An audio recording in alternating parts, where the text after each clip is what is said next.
And then I look over the feedback. The feedback from Wednesday and the last few lectures, not a whole lot of common themes. And in a way that's good. It's different people having different problems, if you will. So that probably just reflects differences among the class as opposed to one topic's really giving everybody a lot of trouble. That would make me worried. It's either a presentation problem or the slides, the notes, etc. The closest I could find to something I would call a common theme is one in energy processing, so we'll talk about that and hopefully it'll get addressed. But the relationship between structure and function of proteins. And because I talk about it a lot, the easiest way to think about it is that the primary structure dictates secondary and tertiary. So you mess with the primary structure, mutations for example, it has the potential, it's not guaranteed to, but it has the potential to screw up secondary and tertiary, maybe even quaternary. And it can be very modest changes. The more severe it is, so for example, if it's in mutations in an active site, so changes from a polar amino acid to a highly hydrophobic in the active site, that's a pretty high probability it's going to screw up that enzyme. But a change elsewhere on a big protein, on the surface or elsewhere, it might not. Again, it's more likely if it's called a non-conserved change. So from a charged to a hydrophobic, from a small to a big amino acid, etc. Okay? So the structure dictating its function. So you change the tertiary structure because you've changed the primary structure. You may change the function of that protein. And of course, cells take advantage of that, and we're looking at it in energy processing to manipulate, speed up enzymes, slow them down with inhibitors, with activators, etc. Right? Those aren't mutations, but they're modifications of proteins. The other important point, and I know I drive this home a lot, but because you don't get it or you don't see it in a static image, is the flexibility that's required in proteins. Right? They're constrained, but they also have fluidity. Right? So they can't be too floppy, or they can't do their job, or they can't be too constrained. And they're going to mutations can affect that, but so can cell conditions, pH, temperature, etc. Okay, so I'm going to switch now to a point I wanted to make, or roughly one of the final points I made in Wednesday's lecture, where we talk about we got all the way to feedback inhibition? Yeah, okay, in that section. This is section B. And I left you with the question, why do you think, or speculate about, why the green type of kinetics, these are both examples, the red enzyme, the green enzyme, you got substrate concentration here increasing on the horizontal axis, and on the vertical axis you have speed. The green is much more common among metabolic enzymes. And why do you think that is? A curve that looks like that versus that. I can't remember if I explicitly said it or not. It's often an exam question. Anybody? Sure. Because products are being formed, so they offer feedback, they stop the enzyme from working as fast. So possible answer being that the green one is being slowed down because products are being formed and their feedback inhibiting that enzyme. What I presented here, neither of these enzymes are under inhibition. They're just two different enzymes, and they achieve the same maximal speed. You can see that. Yeah, at the back? So that whatever process can control the speed of the reaction by controlling substrate levels? Perfect answer. So the answer was, with the green one, you want to slow this down or speed it up, you change substrate concentration. That's easy for a cell to do, at least in principle. But the other one, it's on or off. It's like driving a car that as soon as you touch the gas, you're at full speed. This one, the green one, you can slow it down, speed it up, give it more gas. You can handle that. You can regulate it, you can control it. A car that's either full speed or stop, you cannot drive that around town. You're dead, or somebody else is dead in no time. So, but I don't want to give the impression that there are no examples of enzymes like this that are basically on or off, just a switch. There certainly are. Some of them you might want. Think about scenarios where you might want that. If you're mopping up some kind of toxin or nasty compound, You want even the slightest change in that. So this is having an incredibly high affinity for its substrate. It's Km. You go to half max, it's here. You drop a vertical line down, it's way down there. It has extremely high affinity. When would you want that? One example might be mopping up nasty compounds. But there are other examples of what are more or less on-off enzymes that work as regulatory switches, right? So I just wanted to make that point, because it plays into the aspect of regulation, and regulation is a critical theme. You regulate metabolism, you regulate cellular activity. And when we're talking about proteins and enzymes, the coarse versus fine regulation is extremely important. These are examples of fine regulation. Okay, so with that, we can move to metabolism itself. But before we go there, let's go back to one of the questions. Sorry about that.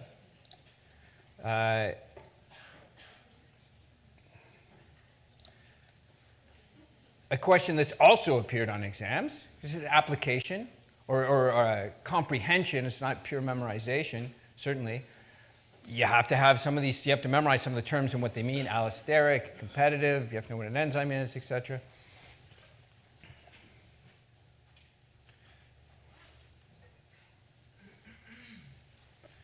I'm pretty sure we made this point explicitly, but it is an important one, so it's worth revisiting. Okay, so let's look at the stats on it.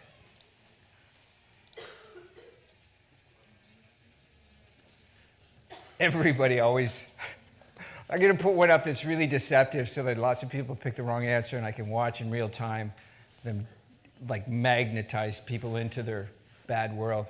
But no, it is allosteric. So who wants to give a quick explanation of why? You got a 9-step pathway, or maybe it's only a 3-step pathway. But why is the feedback inhibition more commonly allosteric than competitive in multi-step pathways? Huh? It doesn't directly inhibit the active site, so you can still have. That's true, that is a definition.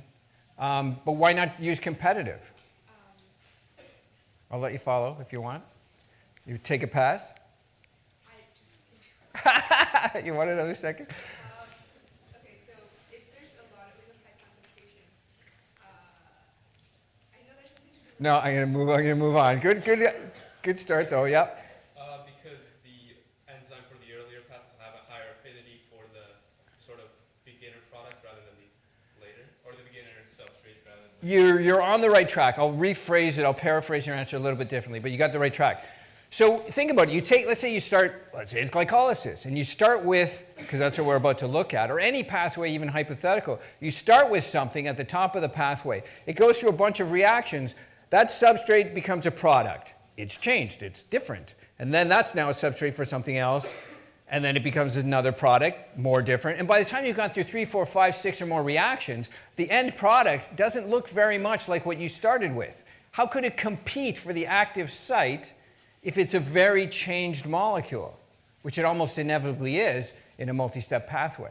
So if you want to use that molecule, because it's an assembly line, to feed back and say, whoa, man, slow down. We're building up this stuff at the end.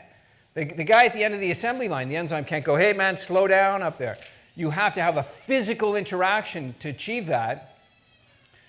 And because it's not going to be able to bind to the active site, because that product is very different from what you started with, it doesn't look like the substrate, it will bind elsewhere if there's allosteric regulation. So that's why it's more commonly allosteric than competitive. Of course, there's always examples of competitive in metabolic regulation. All right. What I like about this chapter is finally, in a sense, we're applying literally everything we've looked at in the course so far. All of the concepts that we've introduced somewhat hypothetically. Okay, these are the structures, the cell components, the mitochondrion, etc., and here's what proteins do. Now we're looking at them in an applied context, energy processing. No organisms, whether you're a single cell or multicellular, you can get away without energy processing. You take energy in, you catabolize material, you draw energy from that catabolism, from oxidation, and you use it to do stuff in the cell. In our case, or in lots, I think for lots of organisms, what do we need oxygen for? Because that's where we're going to start today with respiration, ending in the use of oxygen. So what is the role of oxygen? Yep. That's the perfect answer. That's it. All of the sophistication of breathing, pulling in oxygen, it's just because the electrons, where the energy is, when you're oxidizing compounds, fats, carbohydrates, proteins, whatever you're oxidizing, and in that oxidation process you're going from high to low energy, you're taking electrons off and moving them through a series of reactions downhill. Ultimately, they have to go somewhere. And you want them to go somewhere that's a nice, quote, mellow compound. Oxygen's a great choice because oxygen loves electrons, and when you gain, something gets reduced, it's gaining electrons. When you reduce oxygen, you got water. What could be better for an organism than water? Okay, that's why we suffocate without oxygen. That's what we need oxygen for. And it's a bit of a coincidence. We have a visitor, a scientist who gave a lecture yesterday and is involved in some panel discussions today. I was just at one of them. He studies the organisms, mammals mostly, but not exclusively, that adapt to low oxygen environments, like geese that fly over high mountains, mice that live high up in the mountain versus a population of the same species living in lowlands. And what are the adaptations to low oxygen? And there's all kinds. But it's still all those sophisticated adaptations. Even in humans. Humans adapted to life in the Andes or the high Himalayas. Larger lung capacity, faster breathing, et cetera, et cetera. All these, it's just because you need a terminal electron acceptor. If we could use something else instead of oxygen, nitrate, sulfate, iron, awesome. You wouldn't worry about running out of oxygen as long as you had something else. We can't. And lots of organisms can't. So when you're taking electrons off of something, loss of electrons is oxidation. Remember that Leo says Ger. Leo, loss of electrons, oxidation, gain of electrons, reduction. When you're oxidizing something, you're reducing something else, you're going down, in the reactions we're looking at, downhill reactions, and that oxidation, that's catabolism. You can use that energy to do work. This is not a fully oxidized compound, but it's partially oxidized. Look at it. There's quite a few oxygens there, but there's still lots of carbon-hydrogen bonds. You can get electrons off, move them through a series of carriers down energy hills, capture some of that energy in small energy-rich molecules. We'll look at those. And oxidize that carbon, so here it is here, till it's no longer got any energy in it. The most oxidized form of carbon, there it is, CO2. You can't do anything with it from an energy point of view. Some organisms can use it as a building block. Those electrons have to go somewhere, and oxygen is a good choice. For one thing, it's very electronegative, loves electrons. And you end up with water.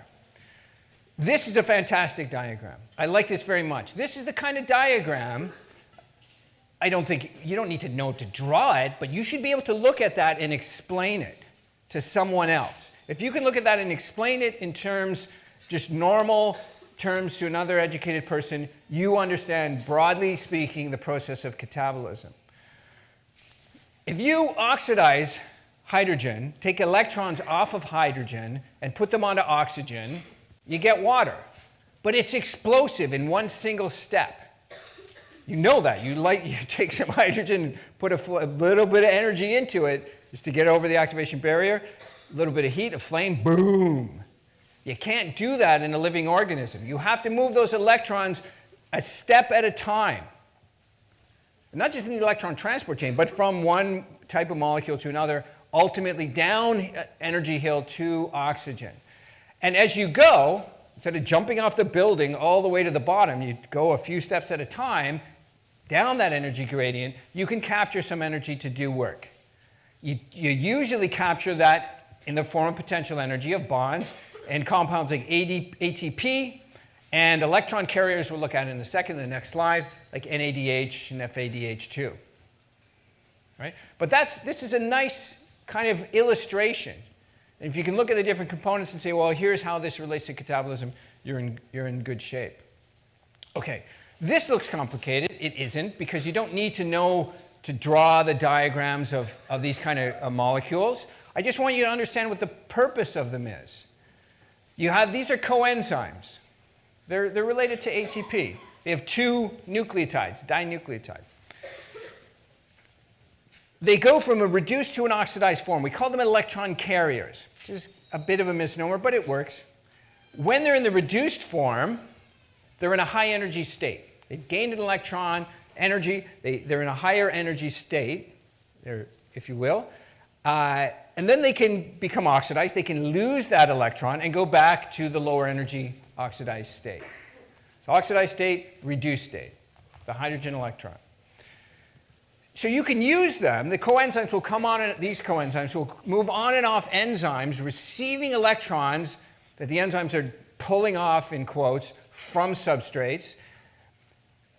That's a release of energies made available when you make the new compounds, like the reduced forms of these electron carriers. So you can temporarily store, if you will, that energy in these compounds and use it to do work. They can donate those electrons to other proteins, other complexes, other molecules in the cell. And in doing so, that electron's going downhill energy-wise, it will energy be available to do work. The point is, this is the low energy form, this is the high energy form, and it cycles as you move electrons around. So we'll see them in context in a minute. This is another great slide. This is another slide that's excellent for study purposes, where you can look, if you can look at it and explain what's going on here, with these questions in mind, where, why, how's it regulated, input, output, you're in good shape. The most important thing here is the why. It's irrelevant and meaningless if you can draw the entire Krebs cycle pathway with the name of all the enzymes and know all the structures if you can't explain what the purpose of the Krebs cycle is. And I use this example very early in the course. Someone can come up here and write some Chinese characters or write in some other language, and I can learn it and copy it and have no idea what it means. That's not knowledge in any sense. So these are the questions to keep in mind. For each of the metabolic processes we look at, where do they take place? What are they for? What goes in, what goes out? Not stoichiometrically. I don't care about numbers, 3 ATP, 2, this, because in reality it varies. It isn't this exact. Depends on the conditions. And how are they regulated? That's very important, because that's what a cell is. It's controlled, regulated activity. Controlling which direction a reaction goes, how fast it goes, where it happens, etc. Okay, so that's what I like about this. It's really concise, and it can give you that big picture. So this is what we'll keep in mind as we move. All right, so let's start with one of the most ancient, evolutionarily conserved metabolic pathways on the planet, glycolysis. It's literal, glyco, sugar, lysis, breaking it. And let's start with the most important question: what's it for? What's the purpose of glycolysis? For all of these metabolic processes that we'll look at, primary metabolism, and we're talking about catabolism right now, breaking things down, to draw energy from them, capture it, and do some work. Sure, it's energy transformation, but for all of them, it's also building block synthesis. Not really so much the electron transport chain, but Krebs cycle, glycolysis, and other pathways we won't look at. So it's not just capturing energy. You're making building blocks, carbon skeletons that you can use to make all kinds of stuff in a cell and outside a cell, right? So what does glycolysis do? Glycolysis captures some of the energy in a sugar, 6-carbon sugar. You can feed other types of carbon skeletons in, but let's consider from the quote top. Captures some of the energy in small energy-rich molecules like ATP and NADH. And it provides a fuel for further oxidation of the carbon skeleton, that fuel being pyruvate. In addition to those roles, like all these metabolic pathways, it provides building blocks, carbon skeleton building blocks that can be used for other reactions in the cell. That's what glycolysis is for. Get some of the energy out of sugar, store it temporarily in high energy compounds that can be used to do work in the cell, make building blocks, and end up with a fuel that can be further metabolized. Okay, 3 phases. You've got to put some energy into this pathway in order to get it rolling. How do you energize the sugar? You put some phosphates on it. So phosphorylation, you use up some ATP to phosphorylate your sugar, is going to energize it, put it into a higher energy state. Don't worry about the structures, don't worry about the enzyme names, except for one enzyme, PFK, because that's arguably the most important regulatory step, phosphofructokinase. Right, so we know what it's for. Where does it happen? You can't just say the cell, and you can't say cytoplasm. Cytoplasm is too vague. It includes everything inside the cell membrane except the nucleus. It's cytosolic, the cytosol being the solution that surrounds all the organelles. It's a cytosolic pathway. What goes in, what comes out? Sugars go in or other carbon skeletons, but let's stick with mostly 6-carbon sugars. What comes out? Small molecule high energy compounds, ATP, NADH, and a good fuel for further metabolism, pyruvate. So a 6-carbons go in, 6-carbon molecule goes in, 2 3-carbon compounds come out that still have quite a bit of energy. If glucose has this much energy, at the end of glycolysis, you've only harnessed a small fraction of it compared to way down here at CO2 and water. That's where you want to get. But glycolysis only gets you a very short distance. Okay, so you put some energy into it, and then you cleave the 6-carbon compound into 2 3-carbon compounds, and you get some of that energy back in a subsequent phase. So by what we call substrate level phosphorylation. There's 2 main ways to generate ATP in cells. Chemoosmosis, where most of it comes from, and substrate level phosphorylation. This is substrate level. It's literal. Substrate being ADP. Phosphorylation, you're phosphorylating. You're putting a phosphate group onto ADP. That's a very endergonic reaction because ATP is high energy, ADP is not. That means that these reactions generating ATP must be very exergonic. They must be yielding more energy than it takes to make ATP, by definition. It's not going to work otherwise, right? So that's what goes in, that's what comes out, and you end up with a good fuel for further metabolism. I don't really talk about this pathway running backwards. Some of these reactions are really close to equilibrium. And I hope you watch those mass action ratio videos I posted, because if you don't, you'll get the question wrong on the exam, and you won't understand how important it is to be able to run a reaction in one direction or the other just by manipulating substrate to product ratios. If your reaction is only this much downhill, why burn ATP to run it? You can just load it up with substrate and keep removing the product. And you can run it even in apparently endergonic direction. But in order to understand that, watch those MAR videos that I posted, mass action ratio. And that's one of the reasons you can run this pathway backwards. We do it in the liver when we need to make glucose. Plants do it seeds when they need to germinate and make glucose, because glucose is a great building block. But we're really not going to talk about that. We're talking about catabolism. This is an energy yielding in this direction. You end up with some ATP, some NADH, some pyruvate, all good energy. How is it regulated? That's the other question. What's it do? What's it for? What's the purpose of it?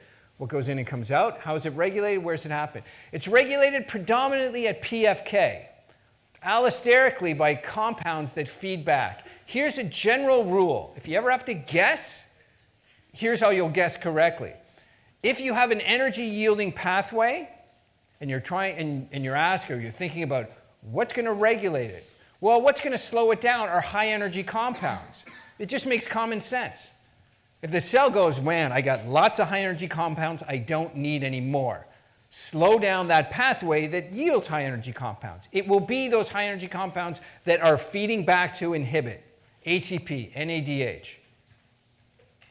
Not in every case, or majority of cases. There'll be other regulators as well.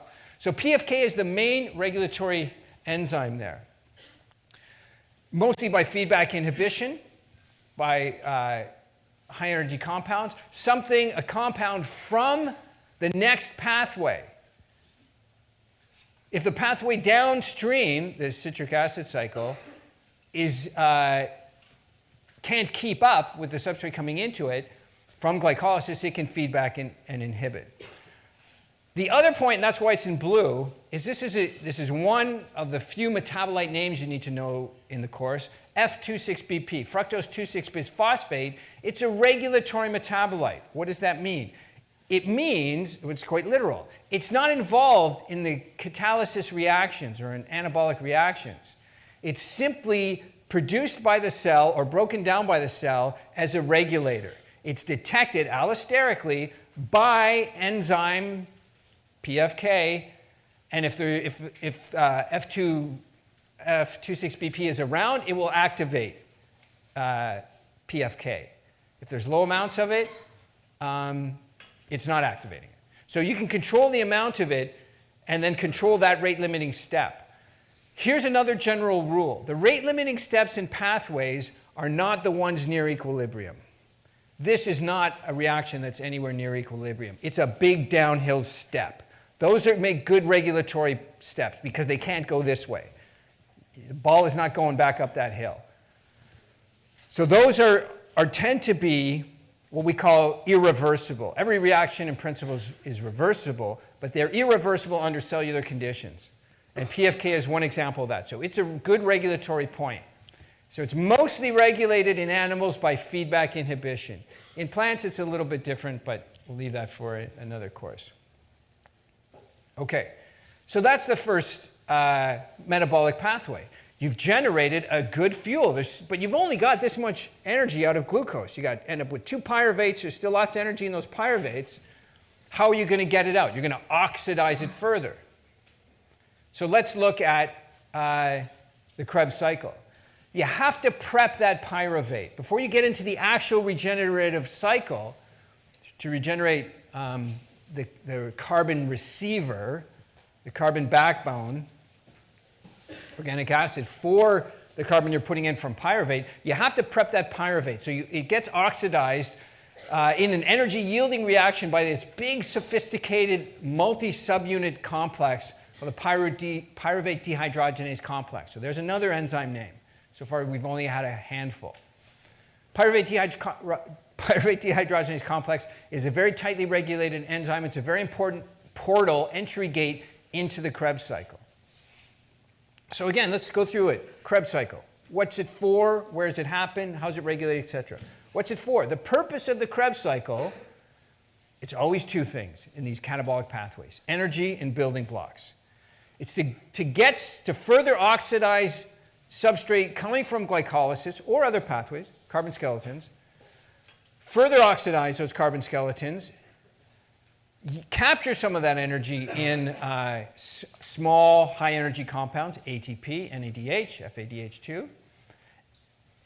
There's the energy aspect of it, and to provide building blocks for the cell. So you can siphon off those carbon skeletons, alpha-ketoglutarate for amino acid biosynthesis, oxaloacetate for other stuff. You don't need to know those specific examples, but understand you can pull some of those carbon intermediates out of the cycle and use them as building blocks.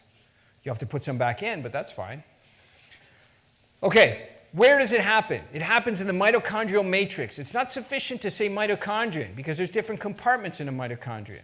This is a mitochondrial matrix. It's in the, what they call the milieu, in the solution that's inside the inner mitochondrial membrane. That's where the Krebs cycle takes place. And what goes in, what comes out? Carbon skeletons come in from elsewhere in the cell, predominantly pyruvate from the glycolysis. What goes out? Well, you could say CO2 goes out. There's some, but that's just a byproduct. Unless you're a plant, it's not much value, really. If you're in a plant, the chloroplast might grab it and go, thanks, good building block. No energy, but good building block.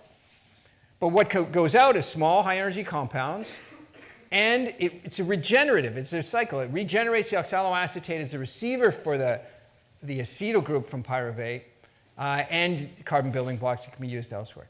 And we'll talk about how it's regulated, well, right now. At the top of it, so the portal into it, PDH is regulated how you'd expect. It's an energy-yielding process. It's inhibited by high-energy compounds. That's that common sense guess if you have to. What are high-energy compounds? ATP, NADH. Right? So there's some good examples. Acetyl coenzyme A is a high-energy compound we'll talk about in a second. It's activated by low-energy compounds. Again, that should be common sense. The cell's going, wow, I got all this low-energy compound stuff, not a whole lot of high-energy stuff. Activate those energy-yielding pathways, glycolysis, Krebs cycle, etc. So what's happening at this stage? You're taking a 3-carbon compound, you're oxidizing it. That's going to yield you you're taking electrons off it. That's oxidation, loss of electrons, oxidation. Those electrons are going to an electron carrier, high-energy electron carrier, that you can use to do work, or it can, and you'll see how it does that in a minute. And it's taking the 2-carbon group, it's chopping one of the CO2 off it, waste, but you've oxidized it now, you've captured some electrons, but there's still energy there. Right there, look at this. These carbon-hydrogen bonds. You fix that acetyl group to a coenzyme called coenzyme A. This is kind of like ATP in a sense. It's a high-energy compound. Acetyl coenzyme A is high energy. And you can use that. That's what you'll feed in, this high-energy compound, into the Krebs cycle. This enzyme is also regulated by, remember this has to be in your vocabulary, post-translational modification, phosphorylation. Adding a phosphate group or taking it off. Right? So the kinases, protein kinases, add phosphate groups to other proteins. Protein phosphatases chop them off. And by regulating kinase phosphate activity, you can regulate different proteins in the cell. And in this case, a metabolic enzyme. Right? So that's a very tightly regulated enzyme. Now the cycle part of it. Again, we've gone through what goes in, what comes out, what's it for, how is it regulated, where does it happen? It's in the mitochondrial matrix. But this is the kind of diagram you want to look at and say, do I understand this? Could I explain this? Not one with all the structures and the enzyme names, because you're just going to forget them anyway. But you should at least remember what major metabolic pathways do. So here you see these high-energy compounds. They're coming out. CO2 is a byproduct. What's going in? 2 carbons from the PDH reaction, the acetyl group, and they'll be oxidized 1 carbon at a time as they come out. And it regenerates, because it's a cycle, regenerates the OAA to receive it. How is it regulated? It's regulated, no surprise, by high energy. It's inhibited by high energy compounds. And it's also regulated, another good common sense guess is, things are regulated, enzymes are regulated by substrate availability. Back to that, more gas, faster car. Less gas, slower car. If you're not putting any substrate into it, nothing else is going to matter. You can't do anything with it. I'm not going to talk too much about its flexibility, but substrate availability is an important regulatory aspect. Okay, so now we got a little more energy out of that glucose. You got some more NADH, you got some FADH2, it's very similar to NADH. You got some ATP. Other organisms make GTP, but it doesn't matter. You got a high energy compound. So you've gone from glucose to glycolysis, Krebs cycle, but you still have a long way to go till you're at CO2 and water. There's still these high energy electron carriers, NADH, FADH2. So you can send those, whoops, wrong way. Send those to the electron transport chain. And this is where the bang for the buck comes. All this energy in the NADH from glycolysis and the NADH and the FADH2 from Krebs cycle, high energy compounds, they've captured the electrons because you're oxidizing carbon, loss of electrons, oxidation, and you're reducing something else. If you're oxidizing something, you're reducing something else. You're reducing these NAD, FAD. You're reducing those to get them to the high energy state. You can now take those and they can donate their electrons at the electron transport chain to specialized complexes there. When they donate those electrons, that's a redox reaction. So they're being oxidized, loss of electrons. They're going from their high energy state to the low energy state, so NADH to NAD. Where does that energy go? It's got to go somewhere. It's either going to be lost as heat. Sometimes that's okay, especially in mitochondria. Mitochondria generate a lot of heat. Or it can be used to do some work. What kind of work do you want to do in the mitochondrial inner membrane, which is where this takes place, the mitochondrial inner membrane? You move protons against their electrochemical gradient. It's like putting water behind the dam instead of just letting that energy be released as heat. That's potential energy. That's a gradient. We've already looked at. So again, pulling these themes from previous lectures, we've looked at the value of a gradient. All organisms use gradients because it's potential energy. You make and maintain and use gradients. So unfortunately, they don't show the other membrane here. This is in the inner membrane space, right? So there's another mitochondrial membrane, the outer membrane here. Here's the matrix. Here's the inner membrane. You're creating a gradient in here, positive charge, protons. And you go through several complexes. As the different high-energy compounds donate their electrons, they move through a series of carriers. That energy is available to do work. It moves protons against electrochemical gradients, like putting water behind the dam. Now do something with that gradient. Make ATP. Those protons, positive charge, want to flow down their electrochemical gradient. The water behind the dam, if you've got a turbine, open your turbine. It will flow down. It will spin that turbine. Now you got kinetic energy. You can use it to do work. And that's what happens here. The protons flow down their electrochemical gradient. They spin a turbine. And that kinetic energy is reconverted to, transformed back into potential energy in the form of bonds, turning ADP into ATP. And by definition, if ADP to ATP is an endergonic reaction, it certainly is, it's uphill, from low energy compound ADP to high energy ATP, the gradient must be providing more energy. The turbine, the kinetic energy there as that spins, must provide more because you're never going to get 100% transformation. So if you diminish that gradient, if you mess with that gradient, you can't make ATP as efficiently, or maybe if you diminish it too much, you can't make it at all. And if you diminish that gradient, and some toxins do, and some natural compounds do, as those electrons are donated and they go from one carrier to the next, if they can't do the work or the membrane is leaky to the protons, so you got a leaky dam. You can't do any work with a leaky dam because you put the water in there, it leaks back out. Put the water, but heat is released. So hibernating animals, that's one of the ways you can get heat, and babies, brown fat in babies, human babies, you can get heat produced by making that membrane leaky, by inserting special proteins that make the membrane leaky. You don't get much ATP synthesis, but you get lots of heat. And some toxins will also achieve that. So there's times where an organism wants it leaky. Most of the time it doesn't. Right? So you're not wasting energy as heat. Okay, so what do you need to, quote, know here? Understand the principles I just covered. Chemoosmosis, the importance of the gradient, conversion of potential to kinetic back to potential in the form of bonds. So potential to gradient, kinetic, this thing spinning around, potential energy back in the form of bonds of ATP. Where does it happen? So let's go through those.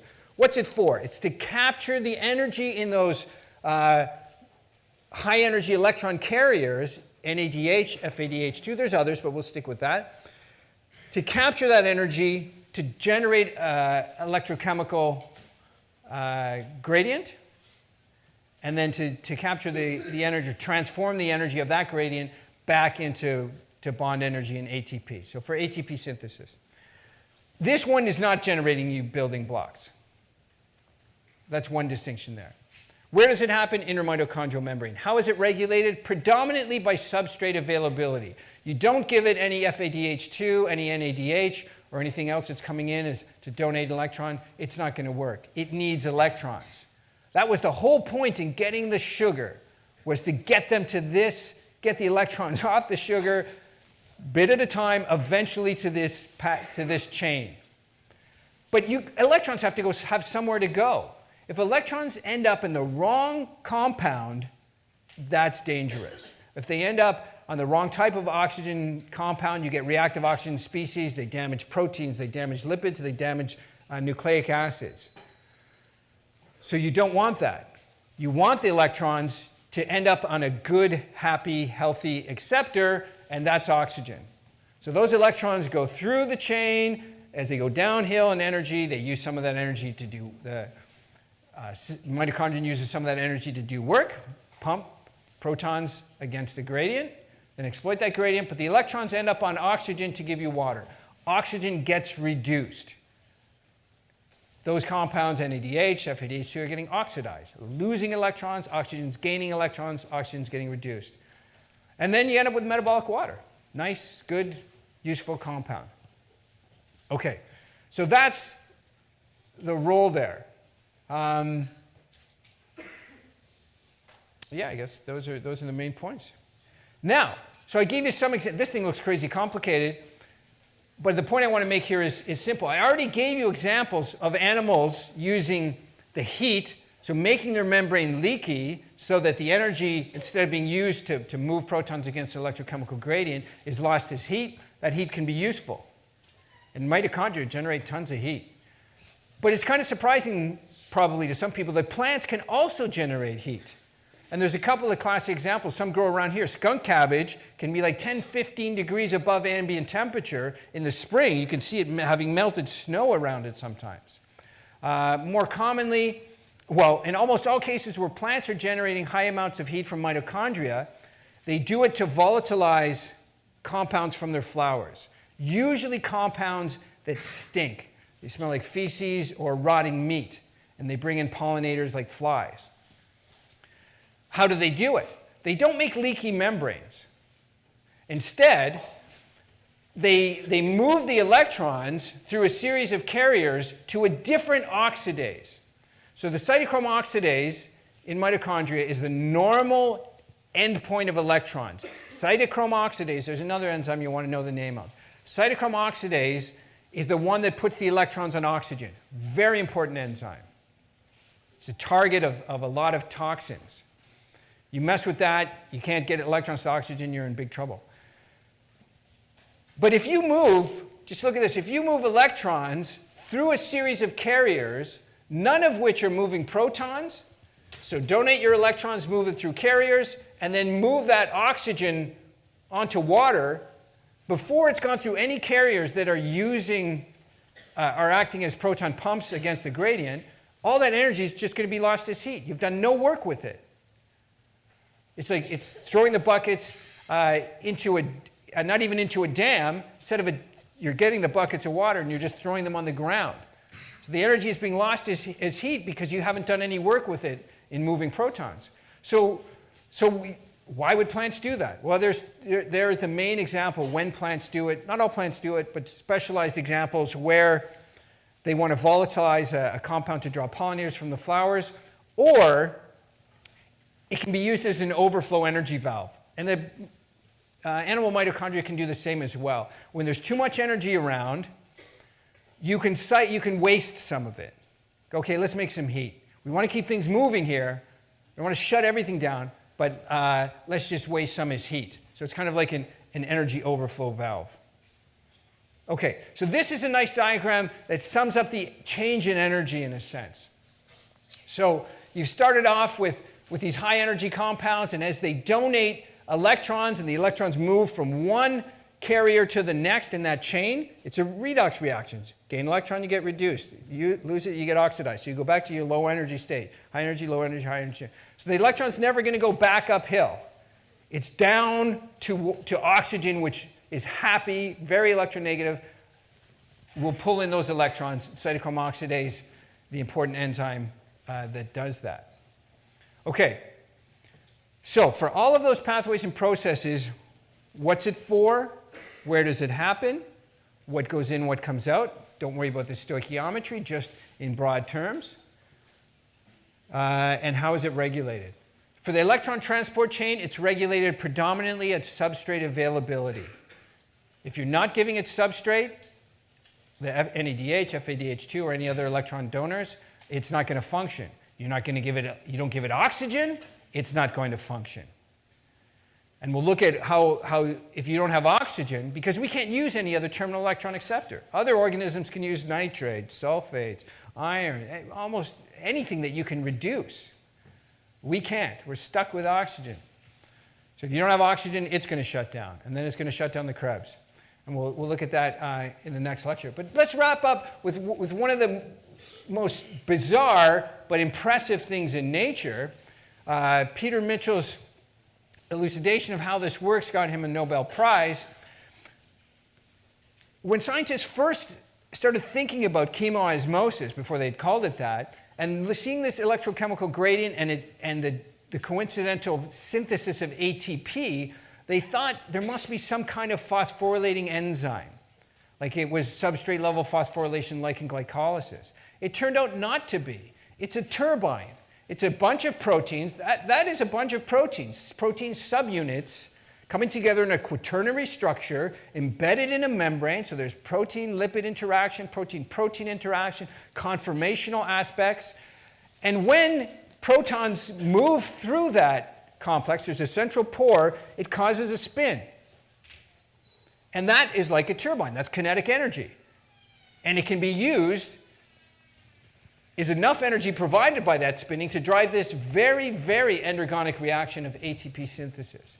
But if you dissipate that gradient, they're not going to flow through that.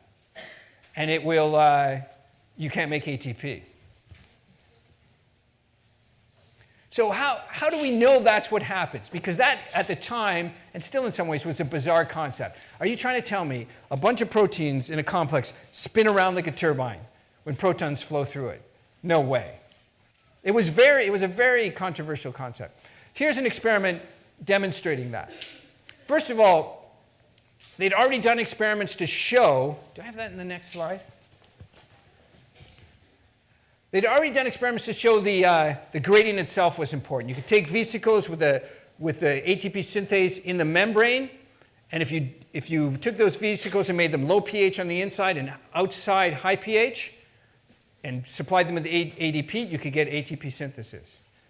If you diminished that gradient, made the same pH inside the vesicle and outside, no ATP synthesis. So they knew the gradient was important, but it was the whole context of spinning which was bizarre. So here's a great elegant experiment. Another example of fluorescence microscopy applied to answering questions. Hypothesis being, this thing's a rotary machine.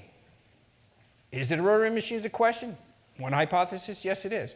So they fixed some on a slide, attached a fluorescent, instead of a fluorescent bead, a fluorescent arm of the cytoskeleton. Took some cytoskeletal, some actin, fixed it to what they suspect is a little turbine, so that they could see this fluorescent arm spinning around in time. They added ATP, because this is a turbine that can go in either direction. It can hydrolyze ATP. You force the gradient the other way, it will hydrolyze ATP. Or you spin it the other way, it hydrolyzes ATP to generate ADP. And they could just see it physically spin. They already know the gradients is important for ATP synthesis, and they've answered that question. And here they show that, indeed, it does turn. And if it turns with ATP hydrolysis, it's likely going to turn the other direction with ATP synthesis. And that's since been demonstrated. But this is the kind of experiment that answered those questions. Okay, I'm going to stop there. Make sure you're looking for any upcoming deadlines and stuff. Have a good weekend, a safe weekend, and I'll see you guys on Wednesday.